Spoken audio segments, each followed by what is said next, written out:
품격 있는 아재매 여러분 안녕하십니까? 빨간 아재입니다. 이번 폭우 기간에 SNS에서 크게 화제가 된 사진이 몇 장 있죠. 그 중에 두 장만 가져와 봤는데요.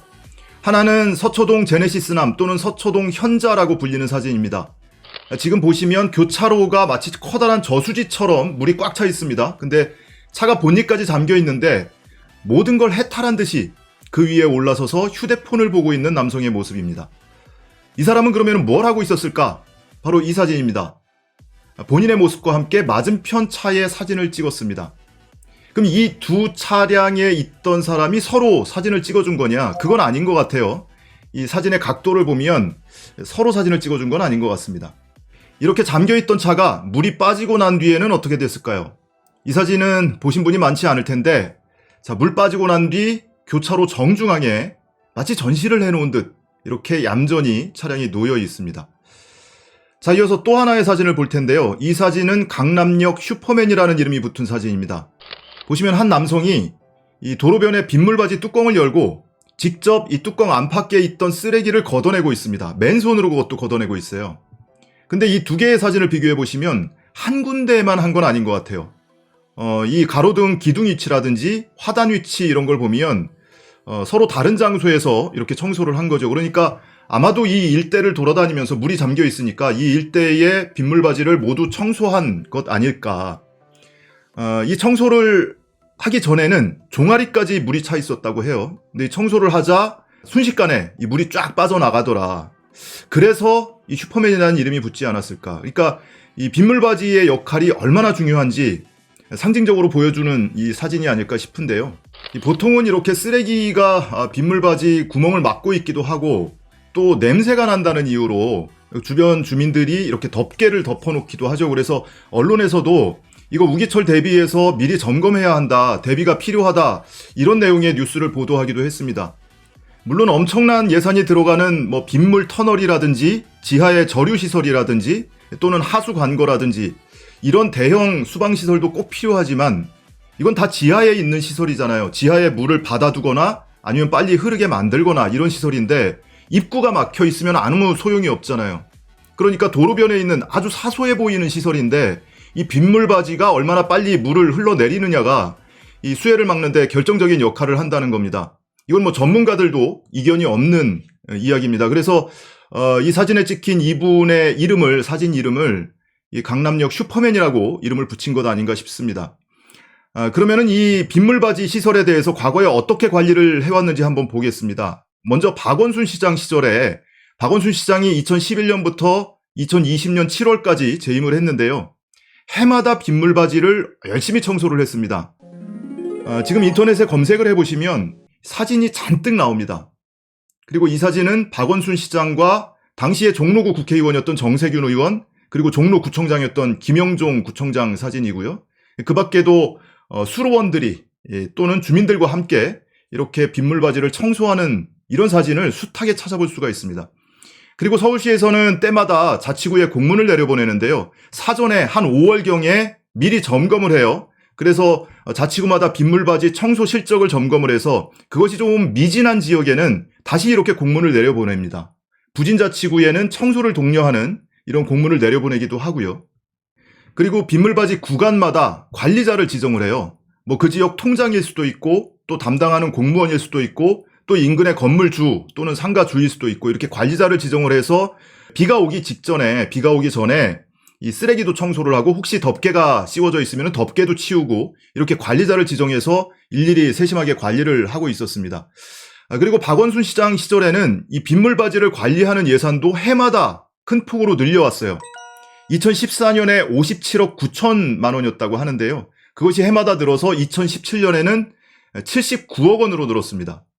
이렇게 박원순 시장 시절에는 아주 사소해 보이지만 시장이 직접 나서서 빗물바지 청소도 하고 그리고 독려도 하고 또 관리자도 지정하고 또 예산도 계속 늘리고 이렇게 세심하게 관리를 해왔습니다. 그러면 오세훈 시장 시절은 어떨까요? 오세훈 시장은 두 번 재임을 했습니다. 과거에 박원순 시장 전에 2006년부터 11년까지 5년 동안 재임을 했고요. 그리고 지난해 4월에 또 당선이 돼서 이후에 또 재선을 해서 지금 임기 중에 있죠. 오세훈 시장 취임 이후에 2011년 작년 이후에 지금까지 이 호우에 대비한 빗물바지 청소를 한다 또는 그런 사진이 있다 이런 것을 인터넷에서 아무리 검색을 해도 찾아볼 수가 없습니다. 뉴스를 뒤져보면 구 단위에서 자치구 단위에서 일부 이런 보도자료를 통해서 언론에 보도된 모습을 볼 수가 있는데 시에서 뭘 한다는 얘기를 찾을 수가 없어요. 그래서 서울시 홈페이지에 들어가서 시에서 발표했던 보도자료도 다 뒤져봤습니다. 근데 빗물바지를 관리한다, 청소한다 이런 얘기는 나온 적이 없고요. 결과적으로 보면 이것은 사소한 일이니까 자치구한테 맡겨놓고 시에서는 전혀 신경을 쓰지 않은 것 아닌가 이런 생각이 듭니다. 오히려 서울시에서는 수방 예산을 큰 폭으로 삭감했다고 하죠. 작년 대비 올해 수방 예산을 900억 원이나 줄였다고 합니다. 자, 2012년에 4,317억 원이었던 이 수해 방지 사업 그리고 치수 예산이 지속적으로 증가합니다. 이거는 박원순 시장 재임 시절이에요. 그러다가 2019년에 꼭지점을 찍죠. 살짝 튑니다. 6천억 원을 넘어서는데 그 이후에도 5천억 원대를 유지합니다. 그런데 이것이 올해 들어서 900억 원이 줍니다. 2021년에 5,099억 원이었던 것이 올해는 4,202억 원으로 큰 폭으로 줄어듭니다. 여기에는 빗물바지 같은 이 배수시설을 확충하고 보관하고 청소하고 관리하는 예산이 포함되어 있습니다. 그런데 이렇게 예산이 확 줄어버린 거예요. 오세훈 서울시장은 이것이 과거에 민주당 의원들이 서울시의회 절대 다수 의석을 차지하고 있을 때 의원들이 삭감한 거다 이렇게 주장을 하고 있는데요. 이 내용을 확인해 보니까 대부분의 예산이 애초에 올라오기 전부터 올라올 때부터 확 깎여서 올라왔던 겁니다. 자, 그러면 과거에 오세훈 시장이 5년 동안 재임했을 때는 어땠는지 한번 보죠. 이 당시에도 서울환경운동연합이 자료를 발표했는데요. 오세훈 시장 5년 동안 서울 수방 예산이 10분의 1 토막 났다. 90%가 줄었다라는 겁니다.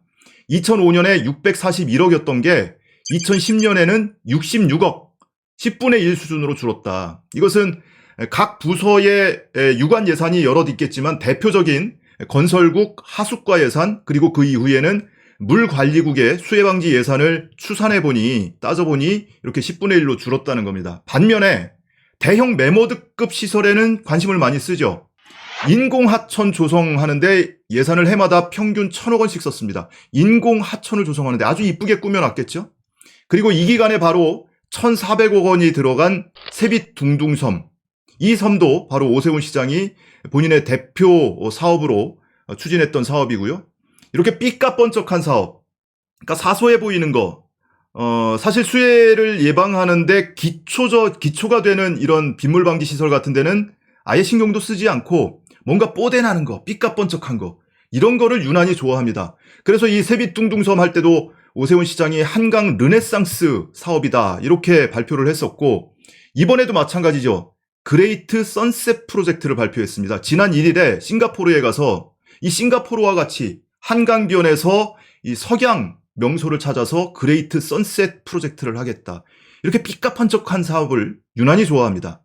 이러다 보니까 과거 2010년, 2011년 오세훈 시장 재임 시절에 엄청난 수해가 났었지요. 강남 서초. 이번과 마찬가지로 그 저지대인 강남 서초 일대가 큰 수해를 입었습니다. 그리고 2011년에는 우면산 산사태도 나서 16명이 숨지기도 했었죠. 당시에 그래서 2011년 8월에 결국에는 오세훈 시장이 허리를 굽히고 대시민 사과를 했습니다. 그리고 이번에도 마찬가지예요. 이번에는 무슨 방송이나 어디 사진이 나온 게 아니고 본인의 페이스북에 시민 여러분께 송구스럽습니다. 이렇게 약식으로 사과문을 올렸습니다. 근데 웃긴 게요. 이번에 이 사과문을 올리고 그리고 대책을 발표하는 자리에서 그 대책 중에 하나가 반지하 주택을 없애겠다 이런 발표가 있었습니다. 근데 이게 11년 전, 12년 전에도 똑같이 나왔던 대책의 재탕이에요. 2010년에도 마찬가지고요. 2011년에도 반지하 주택을 억제하겠다 또는 반지하 주택을 불허하겠다 이런 정책을 그때도 발표했었습니다. 근데 똑같이 이번에 재탕을 하고 있는 거예요. 그리고 이번에 수해가 나고 나서 봤더니 이 대형 재해를 전담하는 서울시 안전총괄실 실장과 국장이 여전히 공석이라는 거 아닙니까? 그럼 누가 대비를 하고 누가 수습을 합니까? 이 시장도 별 관심이 없어 보이는데. 이러니까 오세희 돈이 돌아왔다. 이런 짤이 도는 거 아니겠습니까? 어차피 재원은 한정된 겁니다. 중요한 거는 그 한정된 자원을 어디에 배분하느냐의 몫이잖아요.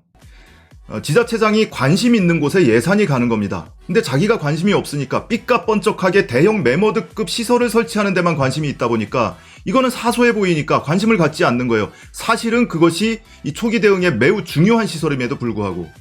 오늘의 결론, 대통령이나 서울시장이나 쌍으로 무능하다, 첩혈무능이다.